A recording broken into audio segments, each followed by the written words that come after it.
प्यारे मित्रों, नमस्कार। कपिल ज्योतिष संस्थान में एक बार फिर से आपका स्वागत है। आज मैं आपको रत्नों और नगों के कैसे पहनते हैं, किस राशि के अनुसार पहनते हैं और किस राशि वाले को कौन सा नग पहनना चाहिए, यह बताने जा रहा हूँ। यह रत्नों के रहस्य बहुत गंभीर और बहुत गहराई से सोचने और मानने वाले हैं। कभी अचानक किसी के कहने से कोई भी रत्न नहीं पहन लेना चाहिए। जनरली आज मैं आपको कौन सा रत्न कौन से ग्रह को रिप्रेजेंट करता है ये बताने जा रहा हूँ। और एक नॉर्मली बात है कि जब किसी भी ग्रह की महादशा चल रही हो तो उस समय उसका रत्न धारण किया जा सकता है, सिर्फ राहु को छोड़कर। राहु की महादशा में उसका रत्न धारण नहीं करना चाहिए। तो मित्रों, आइए वीडियो की शुरुआत करते हैं।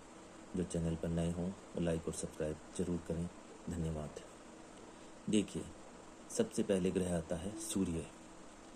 यदि किसी की कुंडली में सूर्य अच्छा बैठा हुआ है, देखिए मैं आज आपको स्पष्ट बता रहा हूँ कि रत्न उस ग्रह का पहनना चाहिए जो कुंडली में अच्छा बैठा हुआ है, शुभ बैठा हुआ है। कभी भी अशुभ बैठे हुए ग्रह के रत्न नहीं पहनने चाहिए। यह विशेष ध्यान देने योग्य बात है, क्योंकि जो ग्रह खराब है, अगर आपने उसका रत्न पहन लिया तो वो ग्रह आपका और ज़्यादा खराब फल देगा रत्न पहनने के बाद। इसीलिए जो ग्रह शुभ हैं, अच्छे हैं, उनके आप रत्न पहन सकते हैं।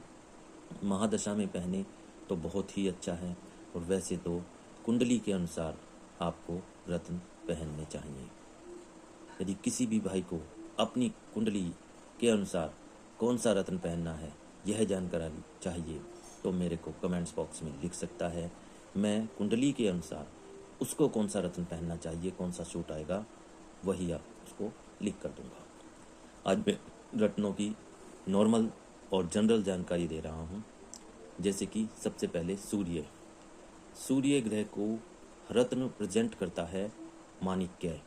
अर्थात यदि किसी भी व्यक्ति ने सूर्य ग्रह को बढ़ाना है, अच्छा करना है, उससे कुछ फल प्राप्त करना है, वह जन्म कुंडली में शुभ बैठा हुआ है, तो उसका ग्रह माणिक्य है, उसका रत्न माणिक्य है, वह माणिक्य नग को पहन सकता है।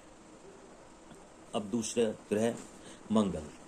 यदि कुंडली में मंगल शुभ बैठा हुआ है, अच्छा बैठा हुआ है, और मंगल की महादशा भी हो तो बहुत ही अच्छी बात है। तो उस आदमी को हम मूंगा रत्न धारण करवा सकते हैं। मंगल वाले मूंगा रत्न धारण कर सकते हैं। अब आती है बुध की बात। बुध जिसकी कुंडली में अच्छा बैठा है, शुभ बैठा है, वह पन्ना रत्न धारण कर सकता है। अब आ गई बृहस्पति की बात। बृहस्पति के लिए पुखराज रत्न धारण किया जाता है, और पुखराज काफ़ी महंगा होने के कारण इसका सब्स्टिट्यूट भी आदमी धारण कर सकता है, जो सुनहला के नाम से आता है। क्योंकि पुखराज बहुत ही ज़्यादा महंगा है और इसको पहनने के लिए आदमी के पास अच्छा पैसा होना बहुत ज़रूरी है, और पुखराज को सोने की अंगूठी में ही पहना जाता है। अब आती है बारी शुक्र की।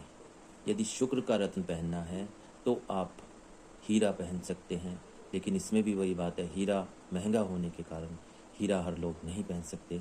तो इसका एक उपरत्न आता है जिसको जरकन बोलते हैं। जरकन के नाम से इसका उपरत्न आता है, उसको पहना जा सकता है। अब शनि की बात आ जाती है तो शनि के लिए नीलम धारण करना जाता है, लेकिन नीलम सभी को सूट नहीं आता। इसलिए नीलम को हमेशा ज्योतिषी से पूछकर, कुंडली दिखाकर ही पहनना चाहिए, क्योंकि यह एक बहुत ही गंभीर रत्न है। इसके प्रभाव भी बहुत अच्छे और अचानक होने वाले हैं। यदि यह शुभ है तो अच्छा फल देगा, लेकिन यदि यह अशुभ है तो यह बुरा फल भी बहुत जल्दी दे देता है। लेकिन नीलम भी काफ़ी महंगा होने के कारण इसका भी उपरत्न नीली या जामुनिया के नाम से आता है, वह धारण किया जा सकता है। और राहु के लिए हम गोमेद रत्न धारण करते हैं। गोमेद दो प्रकार के होते हैं। एक गोमूत्र की आकृति का होता है और एक काले रंग का गोमेद होता है। यह आप कोई सा भी धारण कर सकते हैं, इसमें कोई अंतर नहीं है। ये सूट आने वाली बात है, किसी को ब्लैक कलर का गोमेद अच्छा सूट आ जाता है और किसी को गोमूत्र कलर का गोमेद अच्छा सूट आ जाता है। अब लास्ट में केतु। केतु के लिए एक रत्न होता है जिसको हम बोलते हैं लहसुनिया। लहसुनिया केतु के नाम का एक रत्न है जिसको आप धारण कर सकते हैं और इसका भी यदि केतु अच्छा है तो इसके प्रभाव अच्छे ही होंगे। यह सब मैंने आपको इन रत्नों की एक जनरल नॉलेज बताई है कि कौन से ग्रह के अनुसार कौन सा रत्न पहनना चाहिए। अब मैं आपको ये भी बता दूं साथ साथ ही कि कौन सा नग कौन सी धातु में पहना जाता है। जैसे सूर्य का रत्न माणिक्य सोने की धातु में ही पहना जाता है, अर्थात इसको हम सोने में धारण कर सकते हैं। मंगल का रत्न मूंगा, इसको आप चांदी में भी पहन सकते हैं, नहीं तो तांबा में या पंचधातु में भी पहन सकते हैं। बुध का रत्न पन्ना, इसको आप सोने में ही पहन सकते हैं और इसको आपको अपनी सबसे छोटी उंगली कन्नी उंगली में पहनना चाहिए। ऐसे ही चलिए मैं आपको सबका बता देता हूँ। सूर्य का रत्न माणिक्य सोने में बनवाकर इसको हम अपनी अनामिका उंगली, जिसे रिंग फिंगर बोलते हैं, उसमें पहनना चाहिए। मूंगा रत्न पंचधातु तांबा या चांदी में बनवाकर इसे भी हम अपनी रिंग फिंगर में ही पहन सकते हैं। पन्ना रत्न मैंने बता दिया, इसको सोने में पहना जाता है और इसे हम अपनी सबसे छोटी उंगली, सबसे छोटी कन्नी उंगली में पहन सकते हैं। अब बृहस्पति का रत्न पुखराज या उपरत्न, पुखराज पहनना है तो सोने में ही पहनना चाहिए और हम इसको अपनी तर्जनी उंगली यानी कि अंगूठे के बराबर वाली जो उंगली होती है उसमें पहना जाता है। और यदि कोई सोना में नहीं बनवा सकता और पुखराज नहीं खरीद सकता तो इसका उपरत्न सुनहला चांदी में बनवा कर भी उस उंगली में पहन सकता है। अब शुक्र का रत्न है हीरा। हीरा बहुत कॉस्टली होता है, इसलिए हर कोई नहीं पहन सकता। इसको भी आप जरकन ले इसका सब्स्टिट्यूट ले सकते हैं और इसको अपनी ये अनामिका उंगली इसमें आप धारण कर सकते हैं या इसको मिडिल फिंगर में भी आप पहन सकते हैं। नीलम शनि का रत्न बहुत कॉस्टली रत्न है, लेकिन जामुनिया या नीली उपरत्न है। इनको आप पंचधातु में बनवाएं या चांदी में भी बनवा सकते हैं। इसमें बनवाकर आप अपनी मिडिल फिंगर बीच वाली उंगली में पहनना चाहिए। और राहु का रत्न गोमेद, यह आप चांदी में पहन सकते हैं, पंचधातु में पहन सकते हैं, इसको भी आप अपनी मिडिल फिंगर में पहनना चाहिए। और केतु का रत्न लहसुनिया, इसको भी आप चांदी में बनवा सकते हैं और चांदी में बनवाकर इसको भी आप अपनी मिडिल फिंगर या अनामिका उंगली में पहन सकते हैं। तो मित्रों, यह मैंने आपको एक जनरल जानकारी दी जो आपको रत्नों से संबंधित थी। अब रत्न कैसे फ़ायदा करते हैं और रत्नों का क्या रहस्य है, इसके ऊपर भी मैं आपको एक पूरी वीडियो बनाकर बताऊंगा।